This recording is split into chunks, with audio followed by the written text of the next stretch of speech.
In class, welcome back to my channel, Professor Funkesh. In the last class, we have discussed what is black body radiation, and in the today topic, we have discussed the most important topic, that is photoelectric effect. What is photoelectric effect? तो ये video जो है आज का बहुत ही आपके लिए महत्वपूर्ण साबित होने वाला है। लास्ट क्लास में जिन्होंने अभी तक लास्ट लेक्चर नहीं देखा है वो ब्लैक बॉडी रेडिएशन देख लें। उससे पहले जो हमने लेक्चर डिलीवर किया है ओरिजिन ऑफ क्वांटम मैकेनिक्स, उसे देख लें और फिर इस लेक्चर को देखें। आप जब सीक्वेंस वाइज जब पढ़ते हैं तो हमें जो है पढ़ने का मजा ही कुछ और आता है, क्योंकि every lecture is depend on the last previous lecture. So please आप पहले वो देखें और फिर आप इसकी तरफ कोशिश अपना करें। और जिन्होंने अभी तक चैनल को सब्सक्राइब नहीं किया, चैनल को सब्सक्राइब कर लें, लाइक करें, कमेंट करें। आपके जो भी रिव्यूज रहते हैं आप लिखिए वहाँ पे। आपका कोई भी क्वेश्चन है, कोई भी डाउट है, कोई भी सवाल है, आप कमेंट सेक्शन में लिखिए। मैं हर कमेंट का जो है आपको वहाँ जवाब मिलेगा। और आगे भी इसको शेयर करें, जो भी आपके फ्रेंड्स वगैरह है अदर कॉलेज में पढ़ रहे हैं उनके लिए भी इसका लाभ मिल सके। तो आज हम बात कर रहे हैं फोटो इलेक्ट्रिक इफेक्ट की। तो फोटो इलेक्ट्रिक इफेक्ट को समझने के लिए सबसे पहले मैं इसके जो है बैकग्राउंड पे जाऊंगा, जो इसकी प्रीवियस हिस्ट्री है कि कैसे फोटो इलेक्ट्रिक इफेक्ट की उत्पत्ति हुई, कहाँ से ये कंसेप्ट हमें मिला, फोटो इलेक्ट्रिक इफेक्ट का जिक्र क्यों हुआ, कहाँ से कंसेप्ट मिला हमें। तो ये कंसेप्ट जो है इसके बाद हम करते हैं जिस एक्सपेरिमेंट ने ये प्रूव किया कि light is an electromagnetic wave, उसी एक्सपेरिमेंट ने ये कहा कि light is a particle. Photo electric effect जो है इसको सबसे पहले आइंस्टाइन ने नहीं बल्कि हर्ट्ज ने ऑब्जर्व किया था। लेकिन उसने ऑब्जर्व तो किया, लेकिन साथ साथ उसने उसको इग्नोर भी किया। हर्ट्ज का आपने सुना होगा, आपने एलिमेंट्री क्लासेस में आपने पढ़ा होगा। हर्ट्ज ने एक बहुत फेमस एक्सपेरिमेंट दिया था। उस एक्सपेरिमेंट से उसने ये प्रूव किया कि लाइट जो है, light is nothing but it is a electromagnetic wave. लेकिन उस एक्सपेरिमेंट में उसने देखा कि जो उसका सेटअप था, उस सेटअप पे जब अल्ट्रावायलेट रेज जो है उस मेटल प्लेट पे गिर रही थी उसके सेटअप पे, तो वहां से कुछ इलेक्ट्रॉन्स जो है इजेक्ट हो रहे थे, एमिट हो रहे थे। तो उसने उसको देखा उस फिनोमेना को, लेकिन उसने उसको इग्नोर भी कर दिया एट द टाइम, क्योंकि उसका जो सेटअप था वो सिर्फ ये प्रूव करने के लिए था कि light is an electromagnetic wave. उसने उसको तो प्रूव कर दिया कि लाइट इलेक्ट्रोमैग्नेटिक वेव है, लेकिन जो उसने वहां पर नोट किया कि जो अल्ट्रावायलेट रेज उसके सेटअप पे जो एक जिंक प्लेट लगी हुई थी मेटल की, उस पर जब अल्ट्रावायलेट रेज गिर रही थी तो वहां से इलेक्ट्रॉन्स इजेक्ट हो रहे थे। तो उस कंसेप्ट को उसने इग्नोर कर दिया। देखा उसने कि इलेक्ट्रॉन्स निकल रहे हैं, लेकिन उसने उस पर ज्यादा ध्यान नहीं दिया, गौर नहीं किया। तो काफी समय तक इस पे किसी ने रिसर्च नहीं करी। लेकिन इन 1905 में सर अल्बर्ट आइंस्टाइन आए। उन्होंने इनका जो पेपर था हर्ट्ज का, उस रिसर्च पेपर को पढ़ा और देखा कि किस तरह से इलेक्ट्रॉन्स इजेक्ट हो रहे हैं। तो इन्होंने जो है इस पे काम किया और इसको प्रूव कर दिया कि एक्चुअली ये इलेक्ट्रॉन्स निकलते कैसे हैं। तो इसीलिए हम जो जनरली जो जानते हैं कि फोटो इलेक्ट्रिक इफेक्ट क्यों किसने दिया था, तो हम जानते हैं कि सर अल्बर्ट आइंस्टाइन ने दिया था। लेकिन यदि हम उसके प्रीवियस की बात करें, उससे पहले की हिस्ट्री की बात करें, तो सबसे पहले इसको जो है हर्ट्ज ने ऑब्जर्व किया था। Hertz, HERTZ, it is the name of scientist. इन्होंने बताया था कि लाइट इलेक्ट्रोमैग्नेटिक वेव है। तो 1905 में जब आइंस्टाइन आए तो उन्होंने कहा कि किसी भी मेटल सरफेस पे, अगर ये मेटल प्लेट है, ठीक है, और इसमें इलेक्ट्रॉन भरे पड़े हैं, किसी भी मेटल प्लेट पे जब आपकी लाइट फॉल करती है, इस तरह से गिरती है, तो कहता है कि यहां से जो है इलेक्ट्रॉन्स एमिट होते हैं। ये इलेक्ट्रॉन्स यहां से एमिट होते हैं। उन्होंने कहा कि किसी भी मेटल प्लेट पे जब हम एक सुटेबल फ्रीक्वेंसी की लाइट गिराते हैं या डालते हैं, तो उस केस में वहां से इलेक्ट्रॉन्स एमिट होते हैं।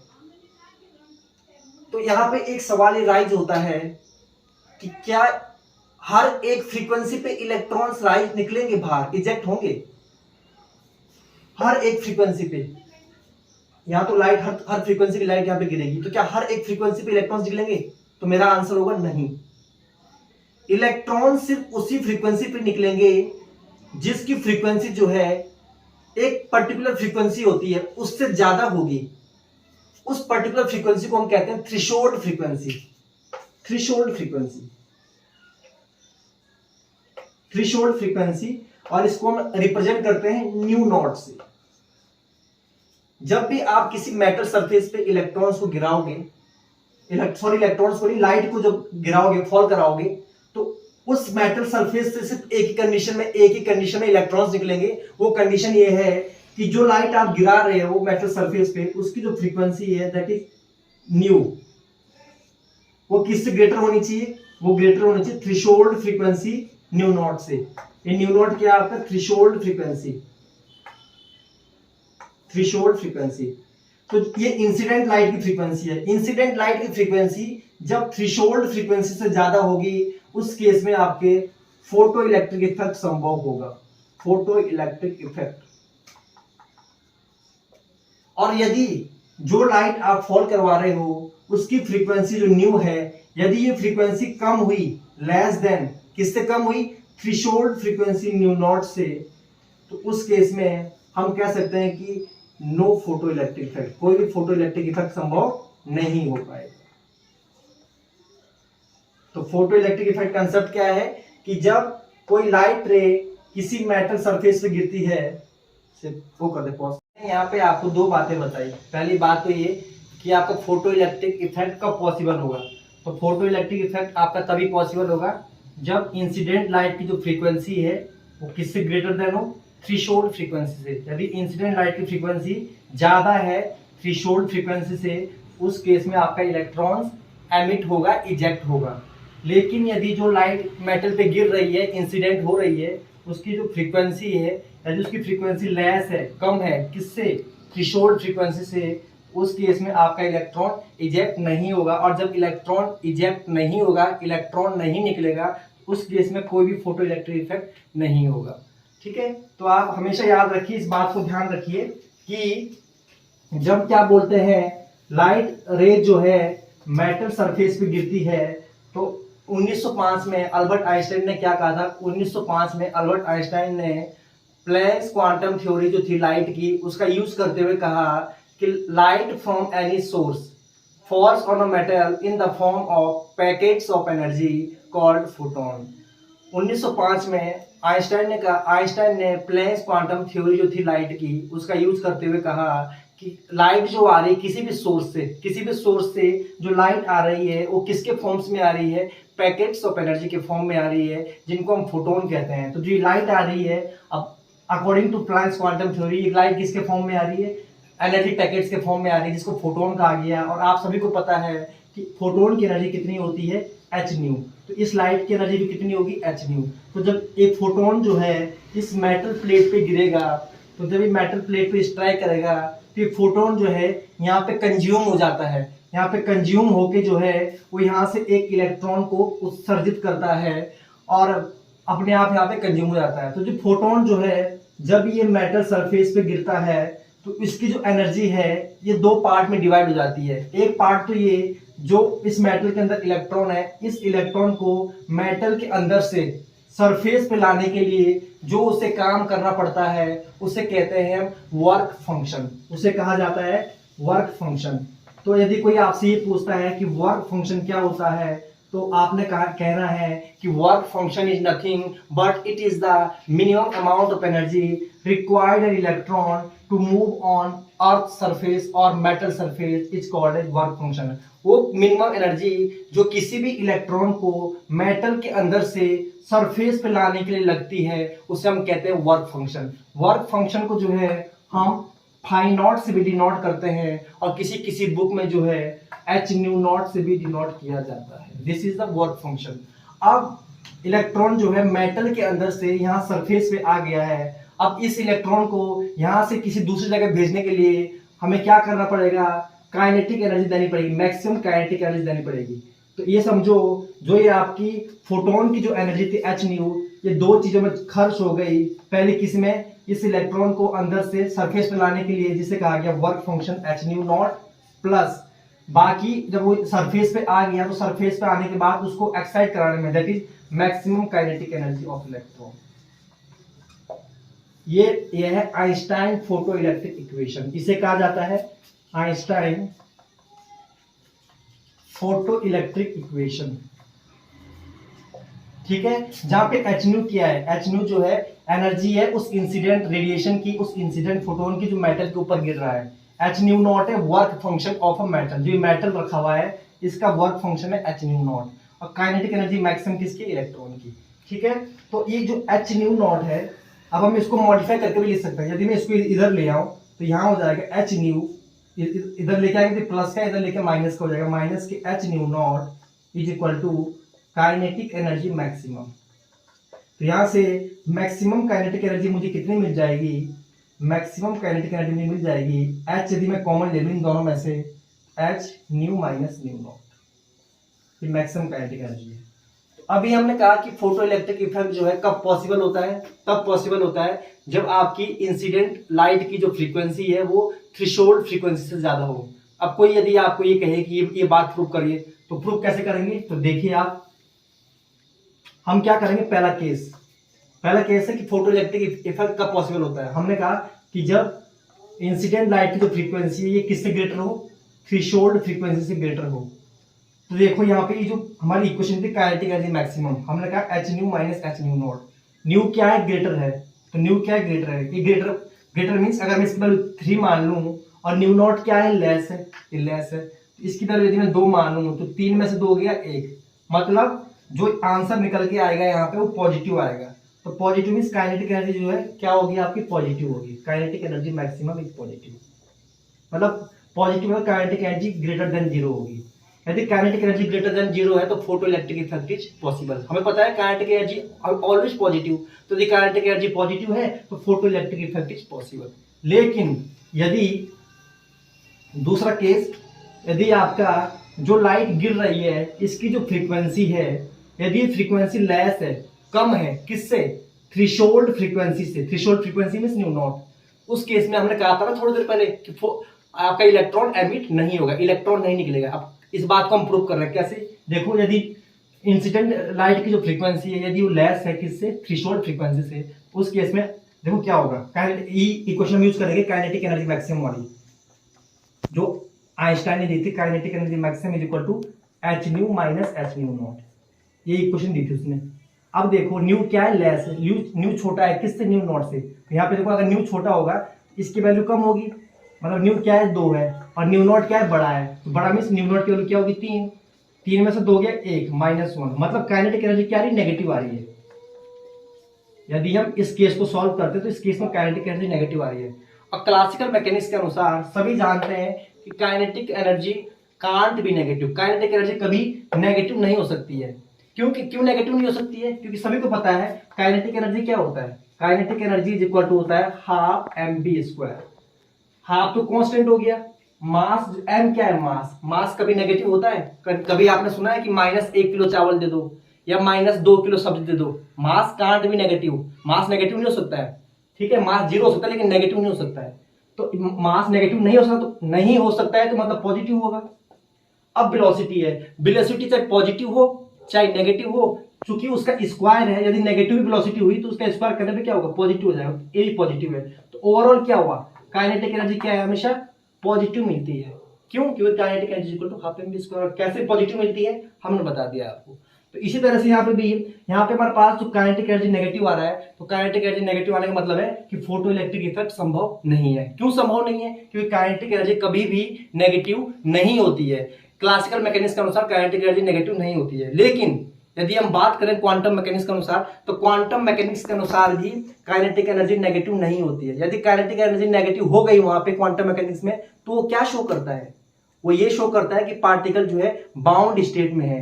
और हमेशा याद रखो, यदि वो ये बता रहा है कि पार्टिकल बाउंड स्टेट में है, इसका मतलब तो ये हुआ ये मेटल सरफेस है, मेटल प्लेट है, इसके अंदर इलेक्ट्रॉन भरे पड़े हैं। अब क्वांटम मैकेनिक्स के अनुसार यदि काइनेटिक एनर्जी नेगेटिव है तो पार्टिकल बाउंड स्टेट में होगा। तो पार्टिकल बाउंड स्टेट मतलब ये इलेक्ट्रॉन अंदर ही रहेगा, और इलेक्ट्रॉन जब अंदर रहेगा तो इलेक्ट्रॉन बाहर नहीं निकलेगा, और जब इलेक्ट्रॉन बाहर नहीं निकलेगा तो फोटो इलेक्ट्रिक इफेक्ट होगा ही नहीं। तो फोटो इलेक्ट्रिक होगा ही नहीं, तो मतलब ये कंडीशन सही है, new is less than new not. तो हमेशा याद रखो, जब इंसिडेंट फ्रीक्वेंसी जो है थ्रेशोल्ड फ्रीक्वेंसी से लेस होगी तो उस केस में फोटो इलेक्ट्रिक इफेक्ट देखने को नहीं मिलेगा।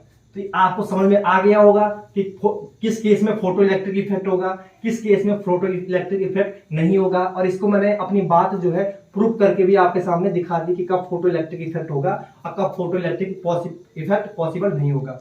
दूसरी बात, आइंस्टाइन ने जो कंसेप्ट दिया था वो ये दिया था कि एक फोटोन जो है एक ही इलेक्ट्रॉन को एमिट कर पाएगा, इस बात को गांठ बांध लीजिए, जितने भी उसने अपनी थ्योरी दी, अपने ग्राफ्स बनाए, अपने उसने एक्सपेरिमेंट्स किए, वो सिर्फ एक ही कंसेप्ट पे बेस्ड है, और वो कंसेप्ट है कि जो लाइट आप मेटल के ऊपर गिरा रहे हैं उस लाइट में चाहे कितने भी फोटॉन्स आ रहे हों, लेकिन एक फोटोन जो है सिर्फ एक ही इलेक्ट्रॉन को निकालेगा, चाहे उसकी एनर्जी कितनी भी क्यों ना हो, उस फोटोन की एनर्जी कितनी भी क्यों ना हो, वो सिर्फ एक ही इलेक्ट्रॉन निकालेगा। अब इस बात को हम कैसे साबित करते हैं, आप देखिए यहाँ पे सपोज ये कोई मेटल सरफेस है और एक मेटल सरफेस ये है, ठीक है। इस मेटल सरफेस के अंदर ये इलेक्ट्रॉन भरे पड़े हैं, ठीक। इस मेटल का जो वर्क फंक्शन है, मैंने मान लिया इसका वर्क फंक्शन आपका है 10 इलेक्ट्रॉन वोल्ट, ठीक है। वर्क फंक्शन 10 इलेक्ट्रॉन वोल्ट का मतलब है यदि मैं इसके ऊपर 10 इलेक्ट्रॉन वोल्ट लाइट गिराऊं तो 10 इलेक्ट्रॉन वोल्ट लाइट गिरते ही एक इलेक्ट्रॉन निकल जाएगा, और फिर से 10 इलेक्ट्रॉन वोल्ट गिराऊं तो दूसरा इलेक्ट्रॉन निकल जाएगा, फिर से 10 इलेक्ट्रॉन वोल्ट गिराऊं तो तीसरा इलेक्ट्रॉन निकल जाएगा। इसे कहते हैं वर्क फंक्शन। तो ये क्या है, वर्क फंक्शन मैंने मान लिया है खुद से कि मान के चलते हैं कि इस मेटल का वर्क फंक्शन है 10 इलेक्ट्रॉन वोल्ट। अब यदि मैं यहाँ से इस मेटल के ऊपर जो है लाइट गिरा रहा हूँ, फॉल करा रहा हूँ, और इस लाइट की जो एनर्जी है वो कितनी है, 50 mega electron volt, 50 electron volt है इस लाइट की एनर्जी। तो जब ये लाइट इस मेटल के ऊपर गिरेगी तो 10 इलेक्ट्रॉन वोल्ट एनर्जी तो ये इलेक्ट्रॉन खा लेगा, हम क्योंकि इसका वर्क फंक्शन कितना है 10 इलेक्ट्रॉन वोल्ट है। 10 इलेक्ट्रॉन वोल्ट मिलते ही ये इलेक्ट्रॉन यहां से यहां आ जाएगा सरफेस पे।